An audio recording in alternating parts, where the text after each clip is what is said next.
deux seulement. S'il vous plaît.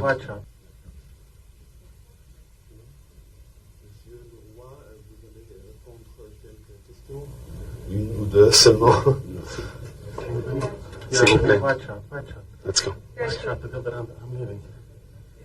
Let's go. One second.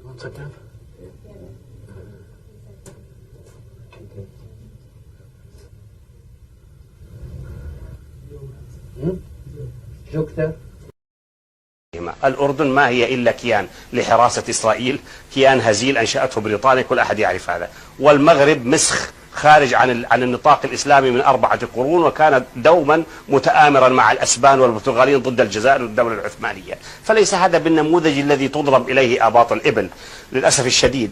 نعم هناك محاولات، ولا شك أن الشعب هناك بدأ يعي ويتنبه إلى واقع الأمر، وبدأت محاولات التغيير، وستأتي محاولة تغيير رغم أنف النظام الأردني ورغم أنف النظام الحسني المزعوم في المغرب وكذلك في الجزيرة العربية.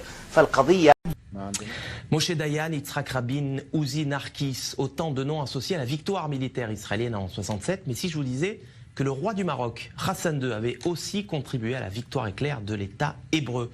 Info, Intox, Johanna Binder, bonsoir. Bonsoir. Alors, est-ce que Israël a effectivement gagné cette guerre de 67 grâce à l'aide du Maroc? Eh bien, sans le Maroc, Israël n'aurait peut-être pas gagné la guerre des 6 jours. Alors, tout commence en 1965, on est 2 ans avant que débute la guerre des 6 jours.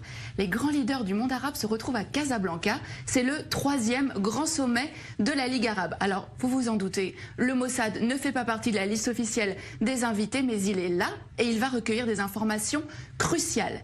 Il y a un protagoniste, c'est Nasser, le président égyptien, le leader de la coalition arabe. Alors dans quel état d'esprit est-il à la veille de cette conférence? Il déclare à Assouan en février: l'année 1965 est la plus dangereuse des années de la lutte arabe. Israël prétend que les Arabes s'apprêtent à perpétrer une agression. Cela signifie qu'Israël a l'intention de nous attaquer. Nous devons donc être prêts à riposter. En septembre, donc quelques mois après, a lieu ce sommet de la plus haute importance. À l'ordre du jour, l'état des forces armées des pays de la Ligue arabe, avec cette question: sont-ils prêts à faire la guerre contre Israël? L'autre homme clé de cette histoire, c'est Hassan II, le roi du Maroc. Il va permettre aux renseignements israéliens de connaître ses ennemis. Et c'est à ce moment-là que le Mossad va donc entrer en action. Oui, absolument. Le Mossad va donc préparer cette opération en amont de la conférence. Plusieurs jours avant, une équipe du Shin Bet et du Mossad, il s'appelle à Tsiporim, donc les oiseaux, vont occuper le dernier étage du très luxueux hôtel à Casablanca où sont attendus les dirigeants arabes et où va aussi avoir lieu la conférence.